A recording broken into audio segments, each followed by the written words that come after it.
So what's up mga ka-MM, Kuya M in the house at nagbabalik for today's video. Gusto ko lang sanang magpasalamat sa 800 subscribers na sumusuporta sa Kuya M Vlogs. Sobrang saya kasi konti na lang maabot na natin yung 1,000 subscribers. Pero syempre, kailangan pa rin natin pagtrabahuan yan. And kung mapapansin niyo yung unang clip ng video na to, nag-on-fit review ko dun sa tatlong sapatos na in-unbox ko dati. Kung gusto nyong panoorin yung mga unboxing nung tatlong sapatos na yon, nasa mga videos ko yon. Kung mapapansin nyo, naka-Nike tayo ngayon, naka-Nike tayo, alam nyo na kung anong brand yung i-unbox ko ngayon. Literally, isa sa pinaka-favorite na sapatos ko dahil sa simple, talagang sobrang maraming collaboration ang lumalabas ngayon. After nitong unboxing, bibigay ako ng konting word for the day sa mga nangyayari ngayon sa social media para naman medyo maiba-iba naman tayo. Anyway, bago tayo mag-proceed sa unboxing, about dun sa mananalo ng 1,000 pesos at 500 pesos loads, yung 500 pesos load. Hanggang ngayon wala pa rin napipili ang ating mga masters or yung mga admin ni Kuya M. Hintayin nyo lang, baka sa susunod na video ko meron na. Masyadong mahigpit ang labanan at marami pa rin nagko-comment, kaya hindi pa rin masabi ng mga masters kung sino talaga dahil marami pa rin nagko-comment. Pupunta na tayo sa unboxing.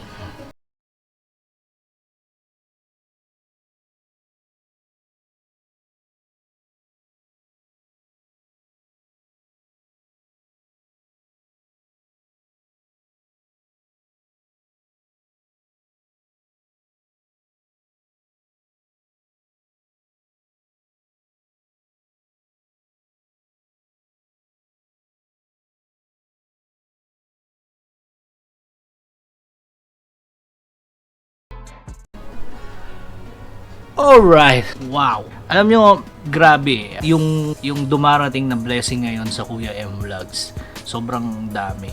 So mamaya pag-uusapan natin yan. Magpuproceed tayo sa unboxing. Ito yan. Ano yan? Nike Air Force 1. So dalawa yan. Yan, dalawa. Nike Air Force 1. Okay. So, Nike Air Force 1, napakasimple lang yan, pero ang dami-daming mga collaboration ng naglalabasan na Nike Air Force 1, kaya sobrang ganda.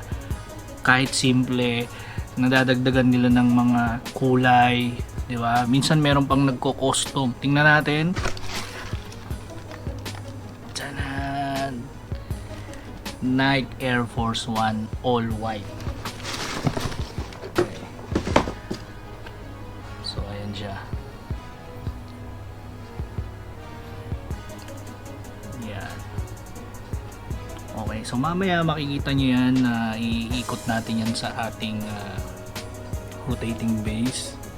Okay, so may nakalagay dito Nike Air AF182. Okay, so simple lang siya pero napakaganda.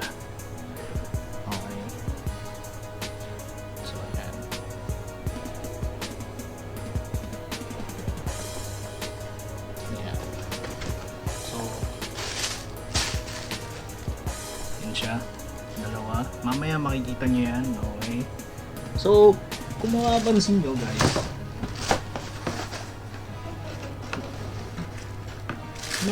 wala naman masyadong dating, pero kapag ito isinuot nyo, ipinamporma nyo, napakaganda talaga. Lalong lalo na kapag naka jogger pants ka or naka short ka, the best talaga, diba? So siguro isang beses i-custom natin to. So ito ay size 10. So ito ay sa akin. Salamat sa sponsor ng Nike Air Force 1 na to. So napaka bait ng sponsor. Okay, so salamat sa iyo. So ayan. Okay. Mamaya iikot natin yan. Okay. So Yun yung yun yung sapatos na simple lang pero napakaganda.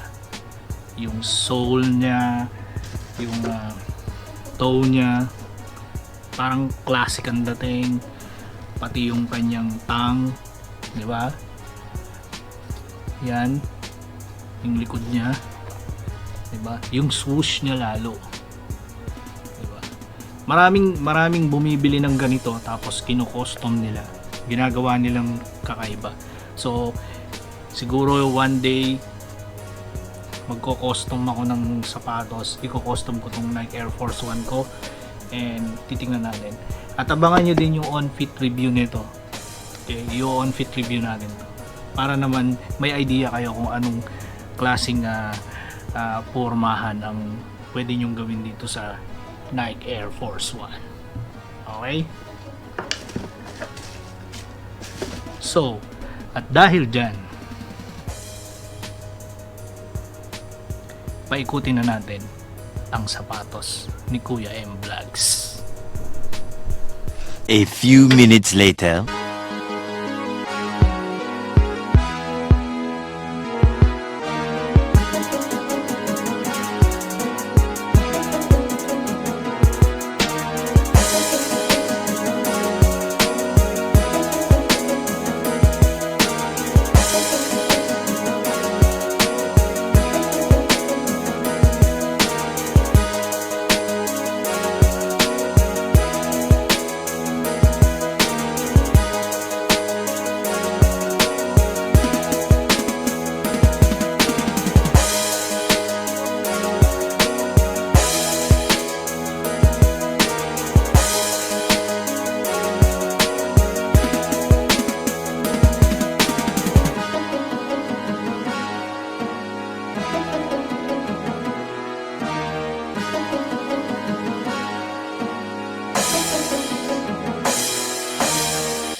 Alright guys, so that's it for today. So, bago tayo mag-end, dahil nga sa hindi pa tayo nakakapamili dun sa last na video ko, guys, panoorin nyo yung last na video ko.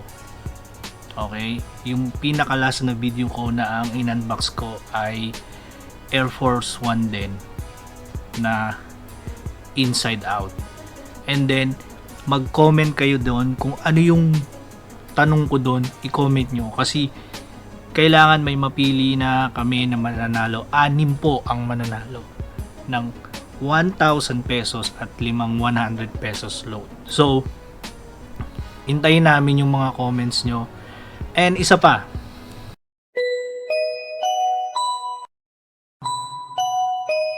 trust. Trust? Wow! Big word! Tiwala. Siyempre, kailangan may tiwala kayo sa isa't isa. Maraming mga tao ngayon ang merong mga trust issues. Bakit? Kasi hirap na silang magtiwala sa ibang tao. Lalong-lalo na kung bago pa lang nila nakikilala and then meron na silang trauma kaya ayaw na nilang magtiwala. Alam nyo, ang tiwala parang sapatos lang yan. Parang sneakers na binibili natin sa tindahan or sa mga shop. Bakit? Kasi kung meron kang issues sa sapatos, syempre hindi mo bibilin yan. Kung nagtitiwala ka na yung sapatos na yun ay napakaganda, napakatibay, syempre bibilin mo yan kasi tiwala ka eh. Nakabasa mo yung review, nakita mo sa internet, nagustuhan mo siya, may tiwala ka dun sa sapatos na babagay sa'yo at bibilin mo siya kasi bagay na bagay sa'yo at matibay. Pagdating naman sa atin, ako kasi wala akong problema sa tiwala eh. Actually, mabilis akong magtiwala. Makilala kita, maganda yung pakikisama mo sa akin, naging magkaibigan tayo, okay sa akin yun. Meron nga, nagkakilala lang kami and then, syempre, parang bago pa lang kami nagkakakilala tapos nag-request, bigay ng mga suporta. So ako naman, sige, go. Wala naman kasing problema kung may tiwala ka.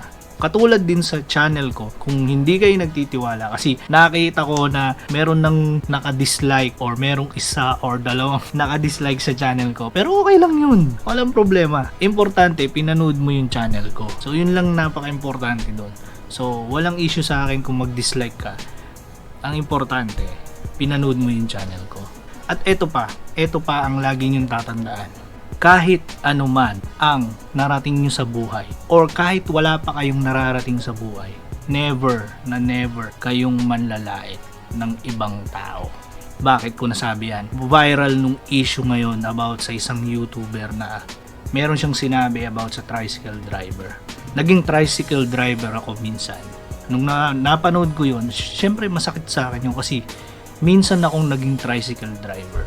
Hindi ganun kadali. Bakit kailangan magsabi ng ganun? Yun ng mga ibang tao, nire-respeto yung mga tricycle driver. Nagtsatsaga sila na magtrabaho, na mag-drive ng tricycle para may pambuhay sa pamilya nila. Hindi ko sa kinukutya yung YouTuber na yon.